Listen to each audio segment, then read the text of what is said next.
Hello everyone, my name is Vikas और आप देख रहे हैं मास्टर इंग्लिश। क्या आप भी हिंदी टू इंग्लिश स्पेलिंग कैसे लिखे ये सीखना चाहते हैं? मैंने बनाया है एक स्टेप बाय स्टेप कोर्स जिसकी मदद से आप कोई भी हिंदी टू इंग्लिश स्पेलिंग आसानी से लिख सकते हैं। ये इस कोर्स की दूसरी वीडियो है। अगर आप बिल्कुल जीरो से या फिर बिल्कुल बेसिक से सीखना चाहते हैं तो आप पहली वीडियो देख लेना ताकि आपको अच्छे से अंडरस्टैंडिंग हो जाए।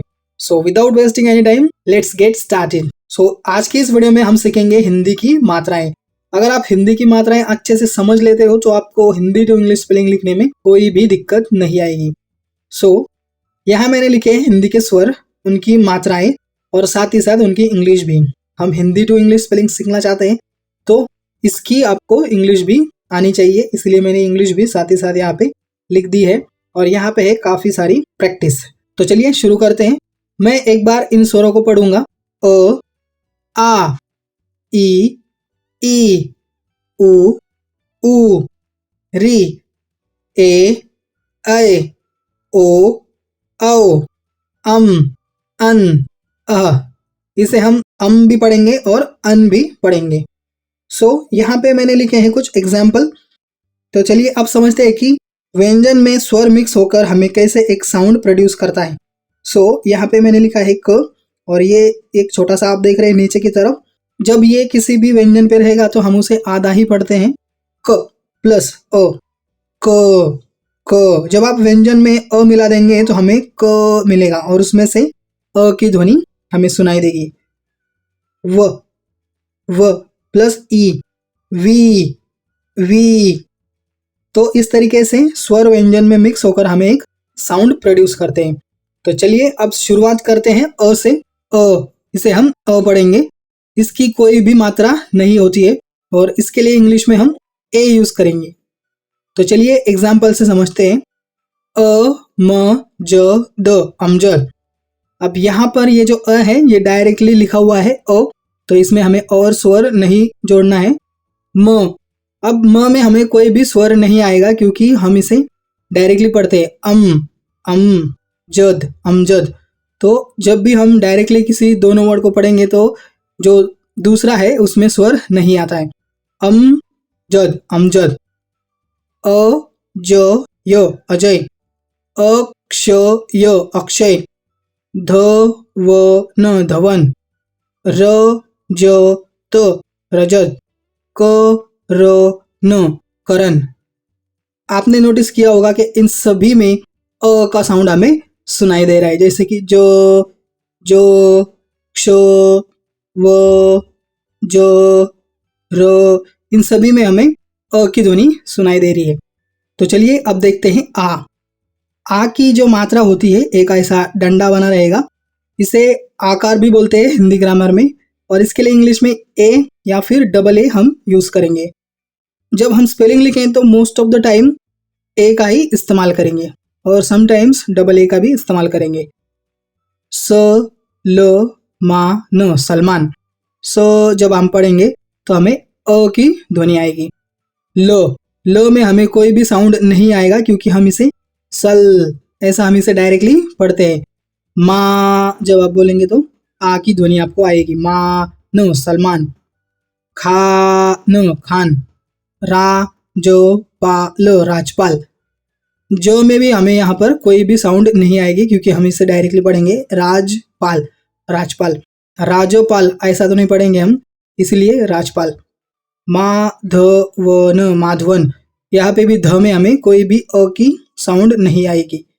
काजल, काजल। शान, शान। तो चलिए अब देखते हैं। ये छोटी ई है, इसे हम छोटी ई इसलिए बोलते हैं क्योंकि इसकी जो साउंड होती है वो शॉर्ट होती है, ई। और इसे हम इस तरीके से लिखते हैं, लेफ्ट से होकर हमें राइट में ऐसा जाना है और इसके लिए हम इंग्लिश में आई यूज करेंगे। चलिए एग्जाम्पल से आप इसे बेटर समझेंगे। वह है और वह में छोटी ई की मात्रा विराट, विराट। रा में हमें आ की साउंड आएगी, विराट। शाहिद, शाहिद। अमिताभ, अमिताभ। कपिल, कपिल। सचिन, सचिन। शिवम, शिवम। इन सभी में हमें ई की साउंड सुनाई दे रही है। चलिए अब देखते हैं नेक्स्ट। ये है बड़ी ई। इसे हम बड़ी ई इसलिए बोलते हैं, इसकी जो साउंड होती है ये थोड़ी सी लॉन्ग होती है, ई। और इसे हम इस तरीके से लिखते हैं, राइट से शुरू होकर लेफ्ट में। और इसके लिए इंग्लिश में हम डबल ई यूज करेंगे। चलिए एग्जाम्पल देखते हैं। क री ना। क में हमें अ की ध्वनि आ रही है।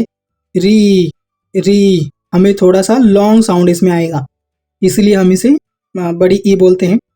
ना करीना। अ दी ती अदिति। अ री जीत अरिजीत। र न वीर रणवीर रणवीर। जब हम वीर पढ़ते हैं तो हमें थोड़ा सा लॉन्ग साउंड हमें लेना पड़ता है, तो रणवीर। त्रिपाठी त्रिपाठी। रानी रानी। चलिए अब नेक्स्ट देखते हैं ऊ। इसे छोटी ऊ बोलते हैं क्योंकि इसकी भी साउंड जो होती है वो शॉर्ट होती है, और इसकी जो मात्रा है ये ऐसे इस तरीके से हमें लिखनी होती है। इसके लिए हम इंग्लिश में यू यूज करेंगे। यह है और यह में छोटी ऊ की मात्रा यू। व राज युवराज। तबू तबू। राजपूत राजपूत। अनुराधा अनुराधा। रकुल रकुल। सुनील सुनील। चलिए अब नेक्स्ट देखते हैं। यह है बड़ी ऊ। इसे हम बड़ी ऊ इसलिए बोलते हैं क्योंकि इसमें से भी हमें लॉन्ग साउंड आएगा, और इसे हम इस तरीके से राइट में ये लिखते हैं। और इसके लिए इंग्लिश में डबल ओ यूज किया जाएगा। कपूर कपूर कपूर। जब हम पू पढ़ते हैं तो हमें थोड़ा सा लॉन्ग साउंड आएगा। कपूर। पूजा पूजा। सूद सूद। फूल फूल। भालू भालू। झूठा झूठा। यह है री, और इसकी जो मात्रा होती है ये आपको दिख रहा है, इसे बनाना है आपको सी जैसा इसको बनाना है।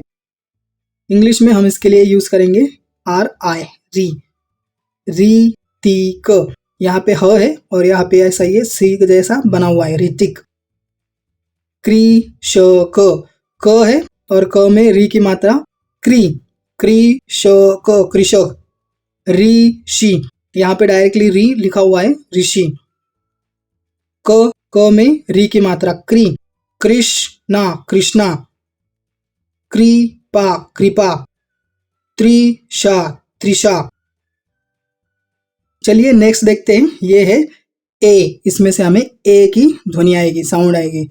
इसे इसकी जो मात्रा होती है इस तरीके से होती है, ऐसा ये ऊपर से हमें बनाना पड़ता है। इसे हिंदी ग्रामर में एकले बोलते हैं, एकले। और इसके लिए इंग्लिश में हम यूज करेंगे ई। चलिए एग्जांपल देखते हैं। र है, र में ए की मात्रा रे रे। रेखा रेखा। पालेकर पालेकर। राजेश राजेश। नेहा नेहा। जावेद जावेद। देव देव। सो आपने नोटिस किया होगा इन सभी में हमें ए की साउंड आ रही है। रे ले जे ने वे दे। चलिए नेक्स्ट देखते हैं अय। इसे हम अय पढ़ेंगे, और इसकी जो मात्रा होती है इस तरीके से ऊपर से दो एकले बने हुए रहेंगे। इसके लिए हम इंग्लिश में ए आई यूज करेंगे। इसके एग्जाम्पल्स है, स है और स में ऊपर से दो एकले सै सैफ सैफ। ख ख में दो एकले खैरियत खैरियत। रैना रैना। पैसा पैसा। चैन चैन। फैसला फैसला। सो आपने नोटिस किया होगा कि आपको सभी में ए की साउंड आ रही है। सै खे रे पै चै फै। नेक्स्ट है ओ। इसमें हमें ओ की साउंड आएगी। इसकी जो मात्रा होती है इस तरीके से एक डंडा बना रहेगा, इसे हम आकार बोलते हैं, और ऊपर से एक एकले बना हुआ रहेगा। इसके लिए हम इंग्लिश में ओ यूज करेंगे। चलिए एग्जाम्पल देखते हैं। ध है और ध में ओ की मात्रा धो नी धोनी। रोहित रोहित। रोशन रोशन। सोनम सोनम। शोले शोले, अशोक अशोक। सो आपने नोटिस किया होगा इन सभी में हमें ओ की साउंड आ रही है।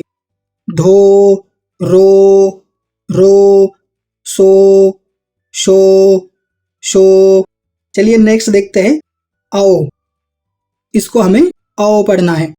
इसकी जो मात्रा होती है, एक ऐसा आकार बना रहेगा, एक डंडा, और ऊपर से दो एकले। यहाँ पे एक एकले है तो इसकी साउंड ओ है, यहाँ पे दो है तो इसमें थोड़ा सा चेंज हो जाएगा, ओ।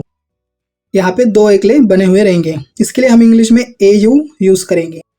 क है, क में औ की मात्रा, कौ श ल कौशल। स है, स में औ की मात्रा, सौ र भ सौरभ। गौ र व गौरव, कौशिक कौशिक, औरत औरत, मौसम मौसम। चलिए नेक्स्ट देखते हैं, ये है या फिर अन। इसे इसमें से म या फिर न दोनों की साउंड आएगी, और इसकी जो मात्रा होती है इस तरीके से एक छोटी सी बिंदी ऊपर बनी हुई रहेगी, और इसके लिए हम इंग्लिश में एम या फिर एन यूज करेंगे। चलिए एग्जाम्पल देखते हैं। स है और स में ऊपर ये छोटी सी बिंदी यहाँ पे बनी हुई है, छोटा सा डॉट जैसा कुछ। इसे हम पढ़ेंगे संजय संजय। अब आपको ये पता कैसे चलेगा कि ये म की ध्वनि है या फिर न की ध्वनि है? तो जब हम ये नाम पढ़ेंगे संजय संजय, सन जब बोलेंगे तो आपकी जो जुबान है वो नीचे की तरफ जाएगी, संजय। संजीव संजीव, सावंत सावंत, गंभीर गंभीर। अब यहाँ पे म की साउंड है, वो कैसे पहचानेंगे? जब आप गम बोलेंगे तो आपका जो मुंह है वो बंद हो जाएगा, गम गम। आप इसे बोलकर देखना, गन गम। जब आप गन बोलेंगे तो आपका मुंह खुला रहेगा, और जब आप गम बोलेंगे तो आपका मुंह बंद हो जाएगा। इस तरीके से आप इसे आसानी से पहचान सकते हैं। अनंत अनंत, अंबानी अंबानी। चलिए नेक्स्ट है अह। ये जो है अह है, इसमें से हमें ह की साउंड आती है, और इसे हम इस तरीके से दो बिंदी बना हुआ रहेगा, इस तरीके से लिखते हैं। और इसके लिए इंग्लिश में हम यूज करेंगे ए अह। चलिए एग्जाम्पल देखते हैं। न मह नमः, अंतःकरण अंतःकरण, वनः वन, अंशतः अंशतः, पुनः पुनः, गणः गणः। सो इस तरीके से हमने सभी मात्राओं का प्रयोग वर्ड्स में किया है। आई होप ये आपको अच्छे से समझ में आ गया होगा। नेक्स्ट वीडियो में हम सीखने वाले हैं हिंदी की 12 खड़ी। अगर आपको हिंदी टू इंग्लिश स्पेलिंग सीखना है तो हिंदी 12 खड़ी सीखना काफ़ी ज़रूरी हो जाता है students. So see you in the next video.